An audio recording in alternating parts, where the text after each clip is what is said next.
5, 4, 3, 2, 1, 0.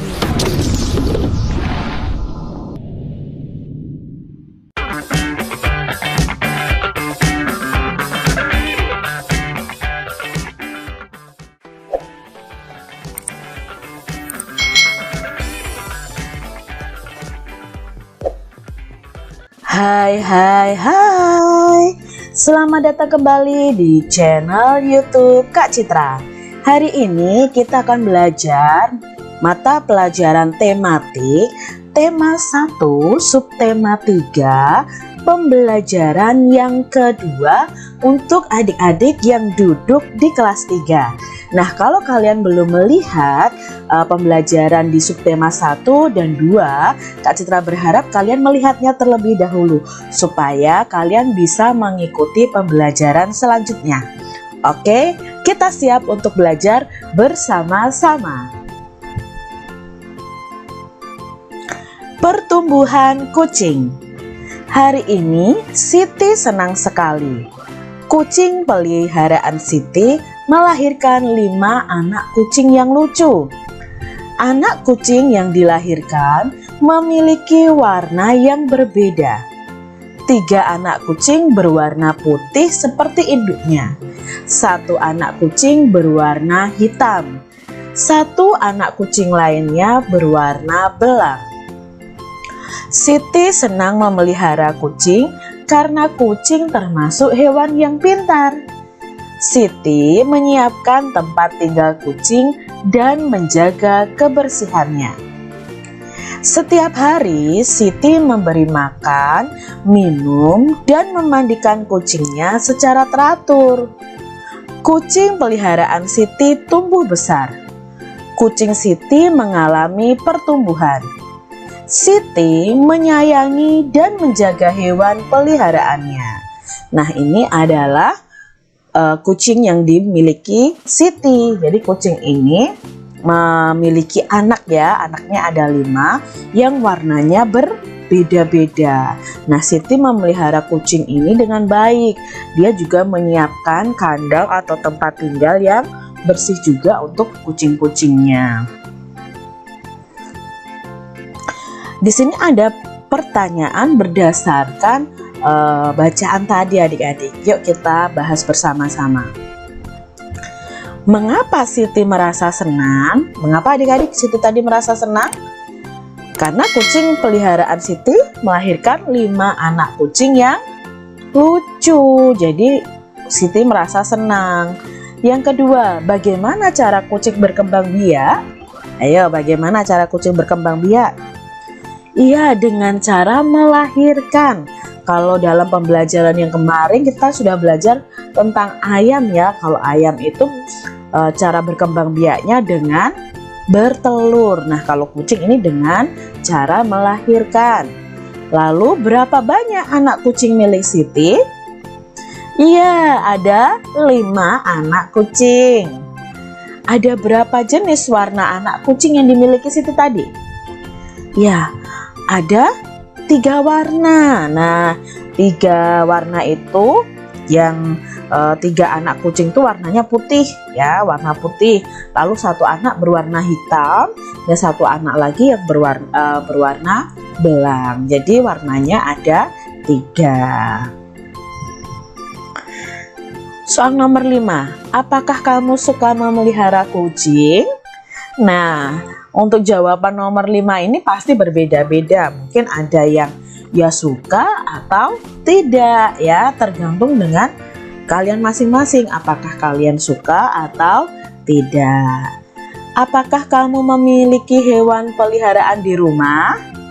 Nah, ini juga jawaban nomor 6 ini pasti berbeda-beda. Mungkin ada yang punya, Kak aku pelihara burung, Kak aku pelihara ikan. Nah, mungkin ada yang tidak memelihara juga. Jadi pertanyaan nomor 6 ini pasti jawabnya berbeda-beda di antara kalian.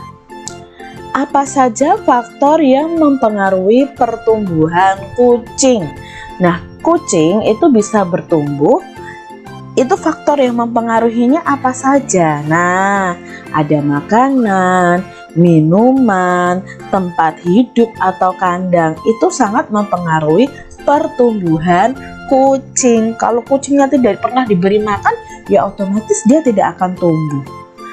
Kalau kucingnya tidak diberi minum, ya otomatis juga tidak akan tumbuh dengan baik, ya. Kucing merupakan hewan yang berkembang biak dengan cara melahirkan. Kulit kucing ditumbuhi rambut. Kucing itu bernafas dengan paru-paru, adik-adik. Amati di sekitar sekolahmu atau di sekitarmu.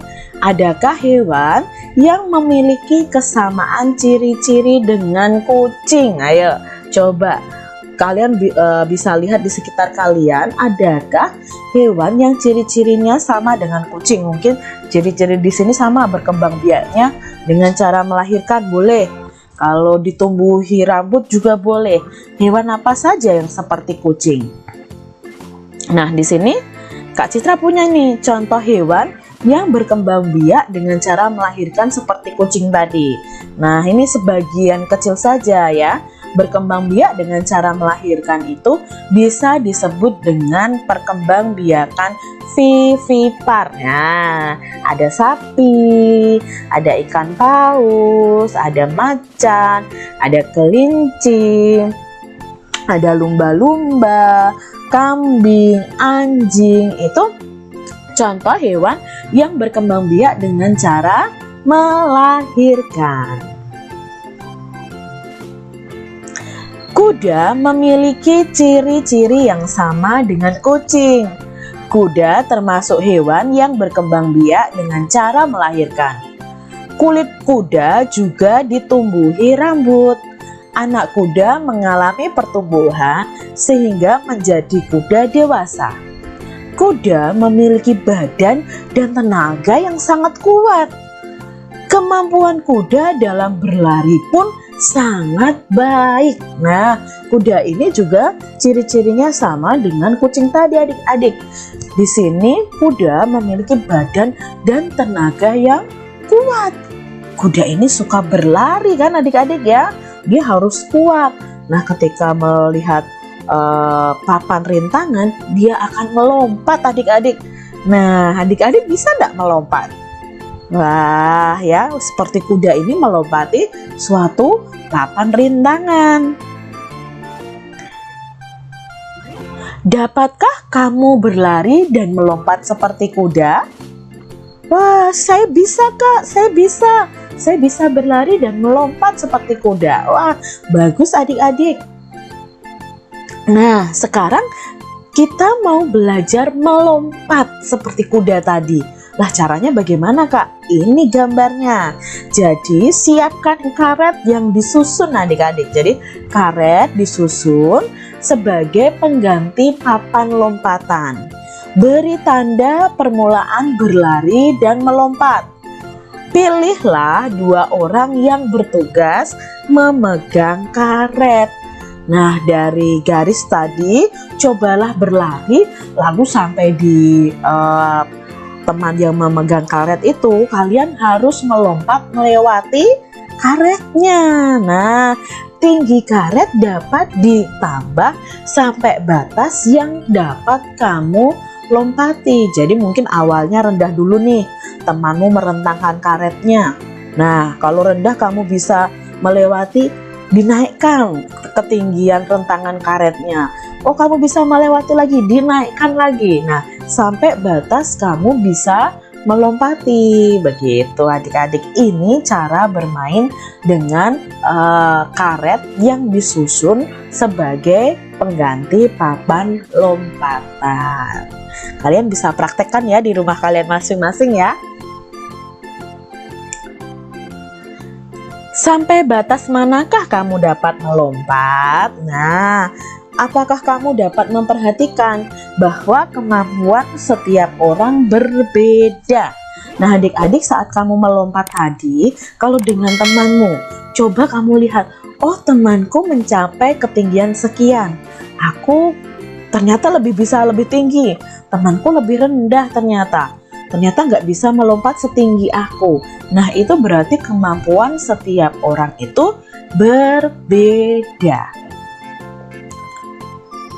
Setiap orang mempunyai kemampuan yang berbeda-beda. Ada yang dapat melompat setinggi pinggang, juga kepala. Ada juga yang belum bisa melompat, adik-adik.